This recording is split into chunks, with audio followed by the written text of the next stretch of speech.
RPSC द्वारा आयोजित ACP exam 2014 के अंदर एक क्वेश्चन पूछा गया है। डेटाबेस स्कीमा जो लिखा गया है वो कौन सी लैंग्वेज में लिखा गया है। 4 ऑप्शन यहाँ दिए गए हैं। पहला ऑप्शन है data definition language, second option है data manipulation language, third option है डेटा कंट्रोल लैंग्वेज और फोर्थ ऑप्शन है टूल कमांड लैंग्वेज। सही आंसर आपको इन चारों में से बताना है कौन सा सही आंसर है। चलिए आंसर इसका समझते हैं। सबसे पहले हम बात कर लेते हैं डेटा मैनिपुलेशन लैंग्वेज की।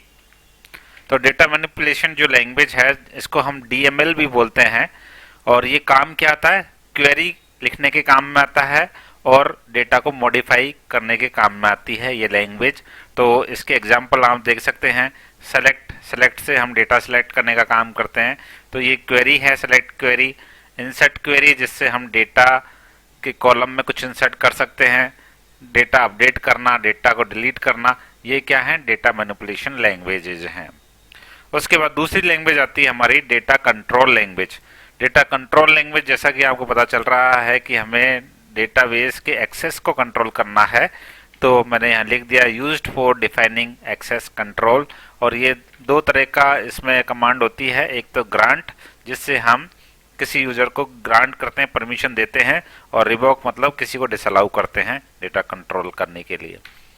थर्ड है tool control language, tool command language TCL, जो कि डेटाबेस को मैनेज करने के काम में आती है, डेटाबेस ट्रांजैक्शंस को मैनेज करने के काम में आती है टीसीएल। और इसके एग्जांपल हैं कमिट और रोलबैक।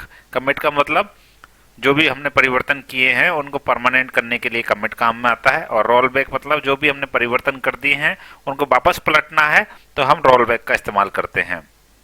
अब आती है डेटा डेफिनेशन लैंग्वेज। तो नाम से ही स्पष्ट है, जो डेटा को डिफाइन करे डेटाबेस में वो है हमारी डीडीएल डेटा डेफिनेशन लैंग्वेज।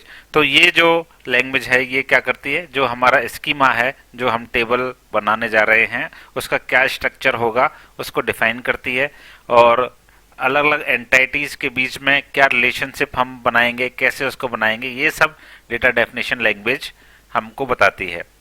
तो डेटा डेफिनेशन लैंग्वेजेस के जो कमांड हैं वो हैं जैसे क्रिएट टेबल, मैंने आपको बताया डेटाबेस के अंदर टेबल को कैसे क्रिएट करना है, क्या स्ट्रक्चर उसका होने वाला है, तो ये डेटा डेफिनेशन लैंग्वेज कंट्रोल करती है। और अल्टर टेबल ये भी कमांड भी आपका डीडीएल कमांड है। ड्रॉप टेबल कमांड ये भी आपका डीडीएल कमांड है, और क्रिएट इंडेक्स ये भी कमांड आपकी डीडीएल कमांड है।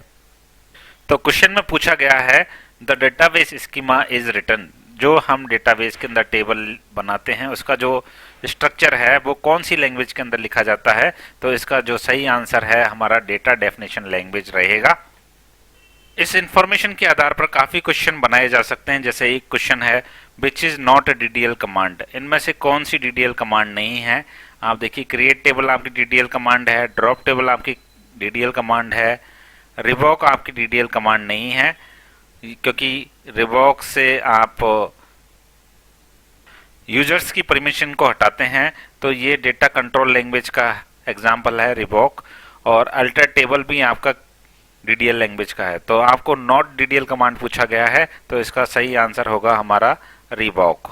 तो इस तरह से काफी सारे क्वेश्चन आपके बन सकते हैं, आपको हमेशा ध्यान रखना चाहिए। डेटा डेफिनेशन लैंग्वेज में आपके केवल alter table, create table, drop table और इंडेक्सेस आते हैं, जबकि डीएमएल के अंदर आपके सेलेक्ट, इंसर्ट, अपडेट, डिलीट आते हैं, और डीसीएल के अंदर ग्रांट और रिवोक हैं, और टीसीएल के अंदर कमिट एंड रोल बैक है। तो इसके ऊपर एक क्वेश्चन जरूर आता है, आपको जरूर इसको याद रखना चाहिए। Thank you.